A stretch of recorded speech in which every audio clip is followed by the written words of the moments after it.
नमस्कार, शुभ 24 न्यूज रफ्तार मीडिया में आपका स्वागत है और मैं हूं सिमरन अग्रवाल आपके साथ। आइए रुक करते हैं खबर की ओर। कहीं पर भी धरना देना हो या ईडी को बुलाना हो, बीजेपी राज्यसभा सांसद किरोड़ी लाल मीणा को आजकल हर कोई जानता है। पिछले 2 दिन से अशोकनगर थाने के बाहर धरना दे रहे हैं किरोड़ी लाल मीणा। योगाभ्यास के बाद आज प्रेस वार्ता के दौरान प्रदेश की गहलोत सरकार पर जमकर निशाने साधे।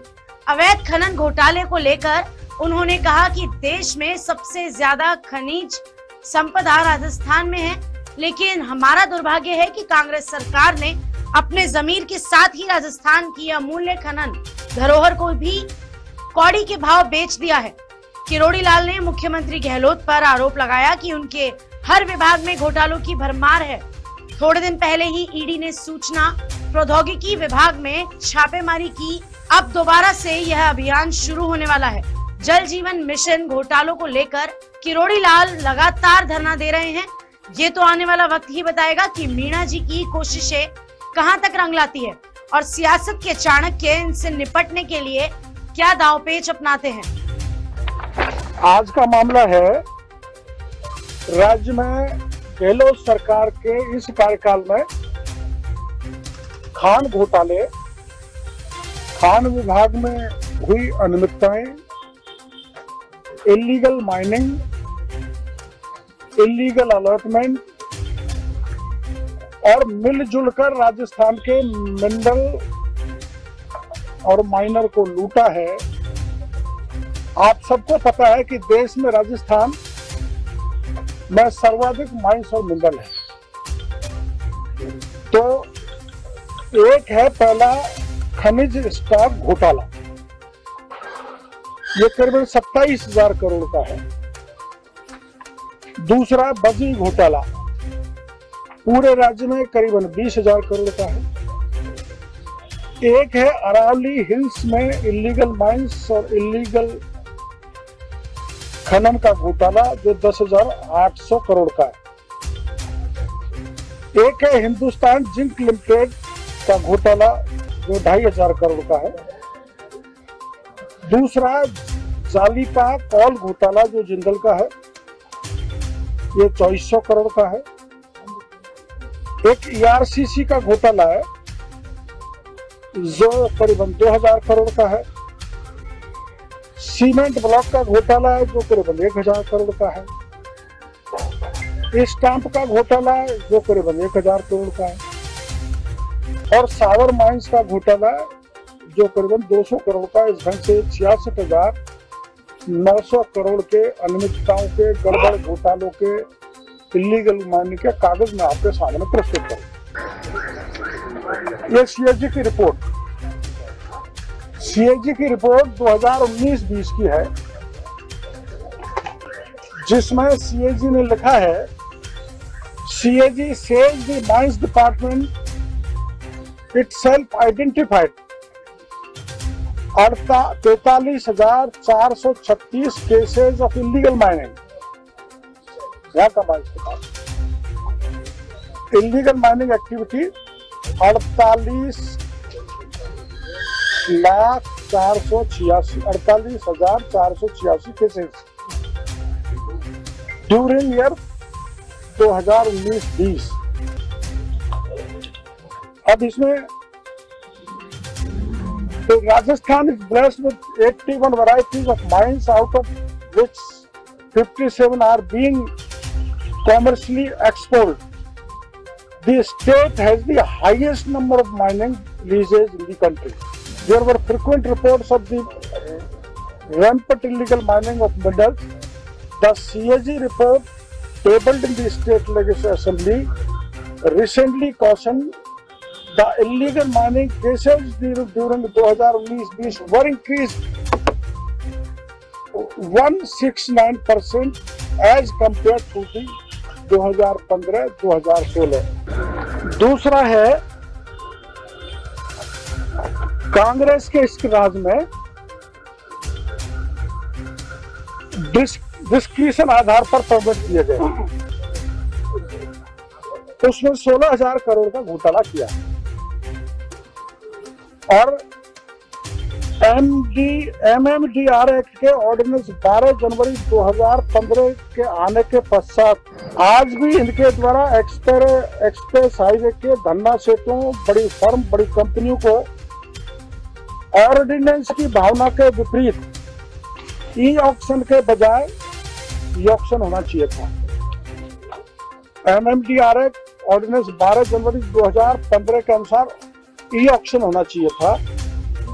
तो इन्होंने अपने विवेक पर, डिस्क्रिशन पर खैरात परमिट बांट दिए और पर्यावरण संरक्षण को भी तिलांजलि दे दी। इसमें इस परमिट में गोडाउन संरक्षित क्षेत्र भी है, प्रतिबंधित अरावली हिल्स भी है, अरावली हिल्स है, चरागाह है, कैचमेंट एरिया है। और एक्सप्रेस हाईवे के लिए 11 उन ठेकेदारों के लिए 100 परमिट दिए। और इसे अगर इसका पूरे 100 परमिटों का असेसमेंट कराया जाए तो राज्य सरकार की 1000 करोड़ रुपए की प्रीमियम राशि का नुकसान हुआ है। अब मैंने आपको जैसे बताया कि MMDR एक्ट 2015 की भावना के अनुसार ई ऑक्शन अनिवार्य था। ई ऑक्शन नहीं कर सरकार ने स्वयं के विवेक पर गवर्नमेंट लैंड जो मैंने बताई है उस पर STB जारी कर दी, जो नियम विरुद्ध है। इस एक्सप्रेस हाईवे पर जो पैकेज 4 से 14 तक है, 11 लोगों को काम दिया गया। इससे हजारों करोड़ की प्रीमियम राशि का नुकसान हो गया और ये खुले में लूट इन्होंने मचाई। और अगर बाकी की चीज को उसमें गिन लिया जाए, जिसमें करीबन प्रति पैकेज लगभग 60 लाख से 1 करोड़ टन खनिज चेजा पत्थर का उपयोग हुआ है।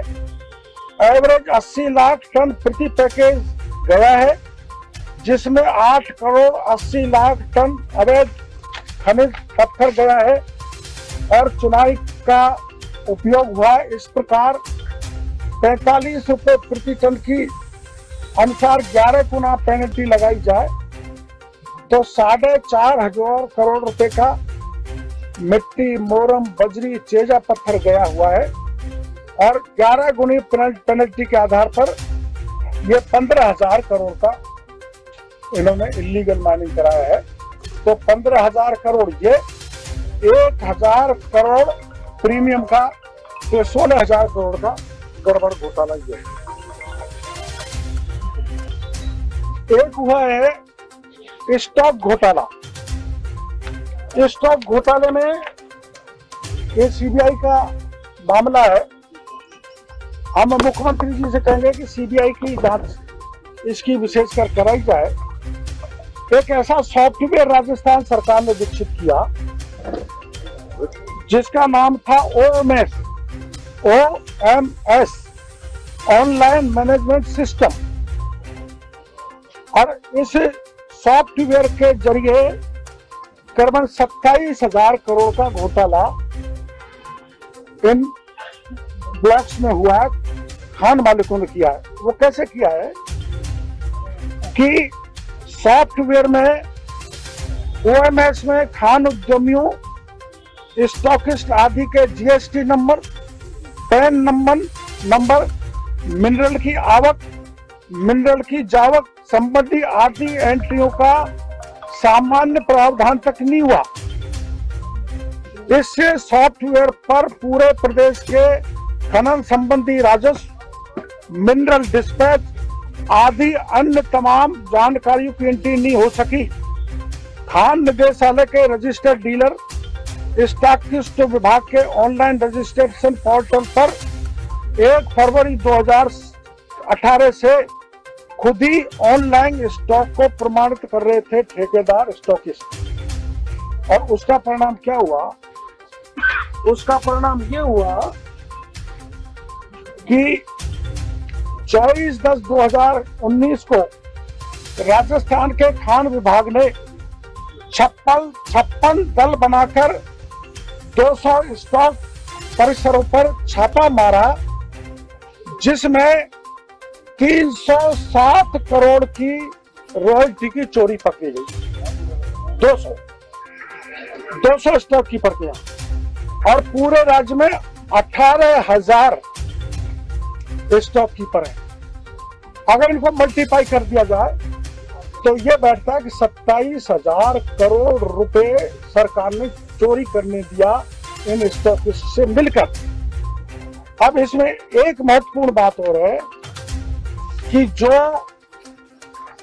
ये 307 करोड़, खुद खान विभाग ने इसकी जांच की एक शिकायत के आधार पर, और 200 स्टॉक्स पे की 56 दल बनाए। 24/10/2019 गहलोत सरकार के समय का मामला है। इसमें जैसा मैं बता रहा हूं 307 करोड़ का अकेले 200 स्टॉक्स में मिला, तो 18,000 करोड़ स्टॉक का अपन कैलकुलेट करें तो 27,000 करोड़ का चूना अधिकारियों ने, सरकार ने, स्टॉकिस्ट ने, ठेकेदारों ने मिलकर राजस्थान की सरकार को लगा दिया। मिली भगत से हुआ है। अब आप सुन लो, इसमें जिप्सम में करीबन 9 करोड़ का बीकानेर में गड़बड़ हुआ।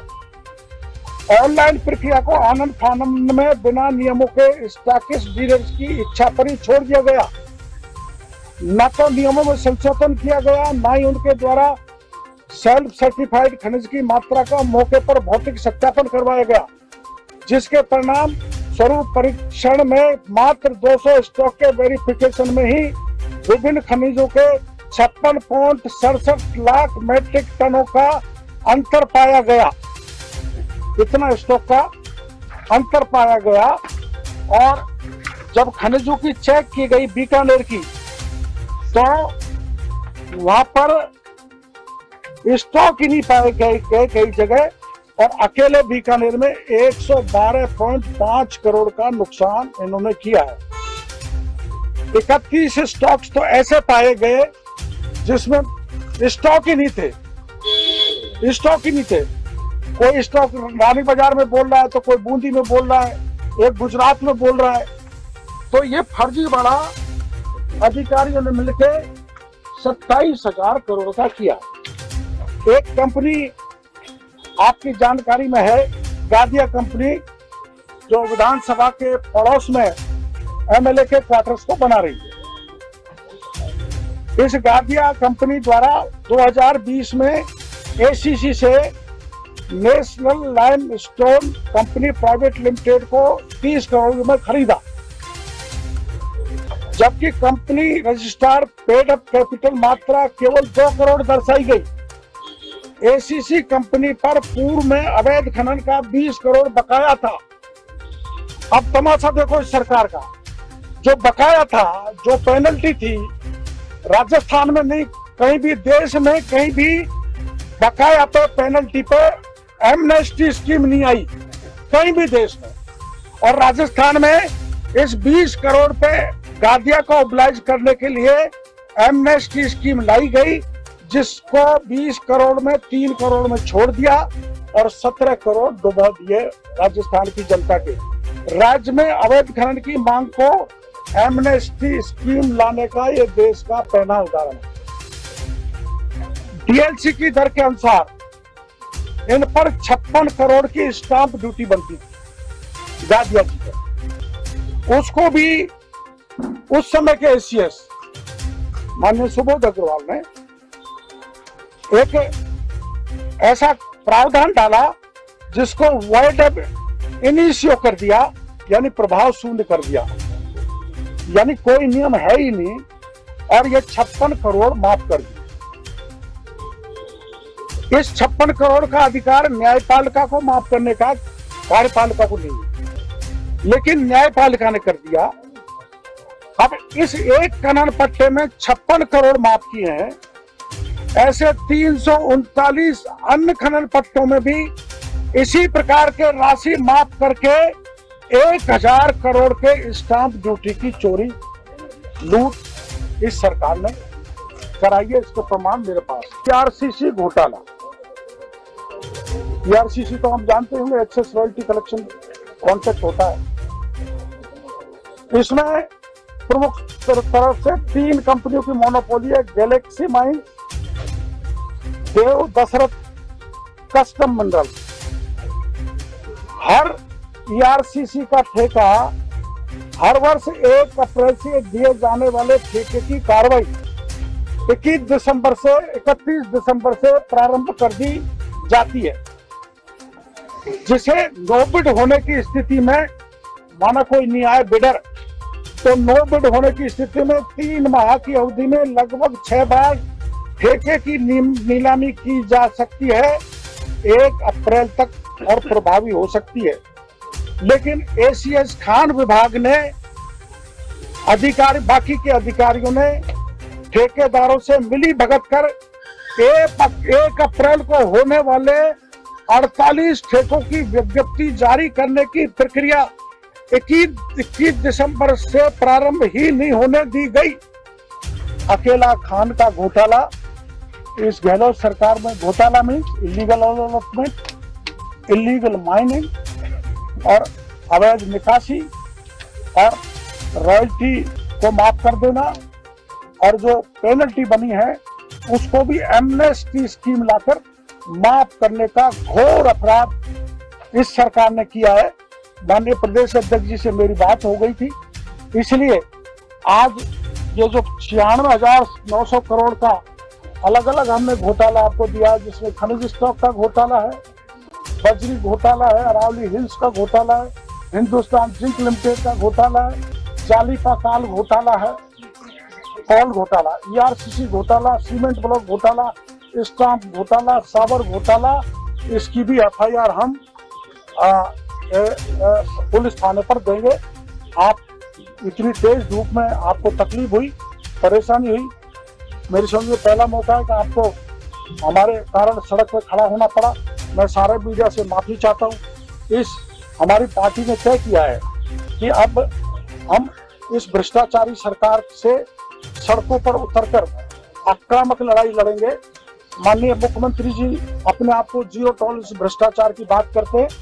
इनके रहते हुए अब की बार जितना इस राजस्थान में भ्रष्टाचार फैला है, देश के किसी राज्य में भी इतना खुला नंगा अनाज भ्रष्टाचार का नहीं हुआ होगा। और हम कल से बैठे हैं जो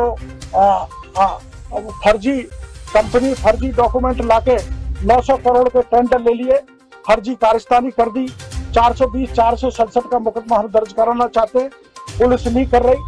और इसी ढंग से जो आरटीपीपी एक्ट होता है उसका वायलेशन करके टेंडरों की पुलिंग कर दी, 20,000 करोड़ के टेंडर की पुलिंग कर दी, जिसमें 30 से 40% अबव टेंडर चले गए और हजारों करोड़ का नुकसान हो गया।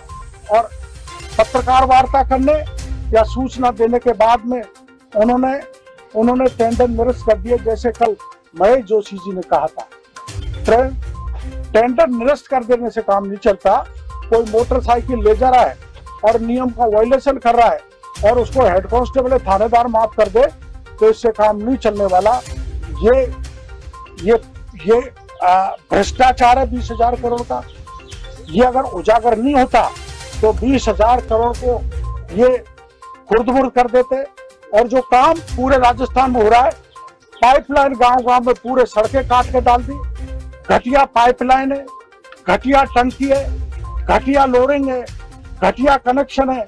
और आपके कल आए थे 2 जगह के सरपंच, राष्ट्रीय अध्यक्ष जो है सरपंच का, वहां पर टंकियां गिर गई तो 2 मजदूर घायल हो गए। इस आमेर में टंकियां गिर रही हैं, पाइपलाइन टूट रही है। हर जन नल का सपना जो प्रधानमंत्री मोदी ने देखा था कि 2024 तक मैं हर घर में नल पहुंचाकर स्वच्छ पानी भेज दूंगा, उस सपनों को चूर चूर करने का काम राजस्थान की सरकार, माननीय मुख्यमंत्री, उनके मंत्रियों और अधिकारियों ने किया है। इसलिए हम सरकार से मांग करेंगे कि इस प्रकार की, अगर मुख्यमंत्री जी आप साफ सुथरे हो तो स्पष्ट रूप से सीबीआई का मामला बनता है, आप इसको सीबीआई को दे दो। और सीबीआई की पहली कंडीशन ये है कि आप हमारी एफआईआर दर्ज कर दो और इसको केंद्र को रिकमेंड कर दो, जिससे राजस्थान में लूट बंद हो। और जिसने भी लूट की है वह चाहे कितना ही बड़ा अधिकारी हो, उसको जेल के सीटों में वैसे ही जाना चाहिए जैसे दिल्ली के मंत्री चले गए, जैसे पार्थ चटर्जी चले गए, बंगाल के अधिकारी चले गए। मुख्यमंत्री जी कृपया बड़े भ्रष्टाचारियों को बचाने का प्रयास नहीं करें। महेश जोशी जी तो कह रहे हैं कि सर झूठे हमारी पार्टी का आरोप, झूठे हमारे प्रतिपक्ष के नेता भी कल यहाँ पर आए थे, हमने एफआईआर दिए, एफआईआर को दर्ज कर लो, झूठे निकले तो प्रावधान है 182 में हमारे खिलाफ कार्रवाई करना, जेल में भेजना। किरोड़ी जी, आपने कहा कि निरस्त करना काफी नहीं होता, अगर घोटाला सामने आ जाए और आप निरस्त कर दें तो वो काफी नहीं है। नहीं है तो फिर सचिन पायलट क्यों अजमेर से जयपुर तक की यात्रा कर रहे हैं? किरोड़ी जी सवाल तो सुनिए, किरोड़ी जी सवाल तो सुनिए। वसुंधरा राजे कार्यकाल के बारे में यही कहा जाता है कि जो माइंस अलॉट हुई थी उसको बाद में कैंसिल कर दिया, तो उनको तो उसको भी अगर निरस्त किया गया तो आपको लगता है निरस्त किया, उससे क्लियरेंस कोर्ट से भी मिला है, गहलोत सरकार ने भी दिया है। उस केस में भी केवल निरस्त करना काफी नहीं है। ना पर उनको क्लियरेंस कोर्ट से मिला है, गहलोत सरकार ने दिया है। हम गहलोत सरकार से यही मांग कर रहे हैं, आप इसमें जांच कराओ सीबीआई से, और अगर ये नहीं बनता है तो क्लियरेंस दे दो जैसे वसुंधरा जी को मिली है वैसे। वसुंधरा राजे को भी सजा मिलनी चाहिए। ना वो तो उनको तो दोषी नहीं पाया गया, वो तो कोर्ट में भी नहीं टिक पाया वो मामला, आपको पता है सबको। प्रेस कॉन्फ्रेंस चल रही थी, मेरी सुबह उनसे फोन पे वार्ता हुई। राजस्थान में पिछले 4.5 वर्ष में जो भ्रष्टाचार का खुला तांडव मचा है उसके खिलाफ ये लगातार संघर्ष कर रहे हैं, और अभी आपने देखा कि एक के बाद एक सबूत के आधार पर इन्होंने आपके बीच में सारे विषय रखे। हमारी सरकार से मांगे कि आप पाक साफ हैं, आप ईमानदार हैं, तो आप प्राथमिकी दर्ज करिए, एफआईआर लॉन्च करें, उसमें क्या घबराहट है। आपने खुद ने कहा कि हमारी सरकार में कोई भी आए उसका मामला दर्ज होता है और उस पर जांच होती है, तो इस मामलों में आपको डर किस बात का लग रहा है? अगर आप ठीक है तो बच जाएंगे, और आप गलत है, कोई अधिकारी दोषी है तो उसके खिलाफ एक्शन माना जाएगा। मुकदमा चलाओ जी। तो फिर एफआईआर लॉन्च करने में क्यों सरकार घबरा रही है और क्यों पीछे हट रही है? बस हमारा यही थी। आज के लिए फिलहाल इतना ही। आप मुझे दीजिए इजाजत, बने रहें हमारे साथ। नमस्कार।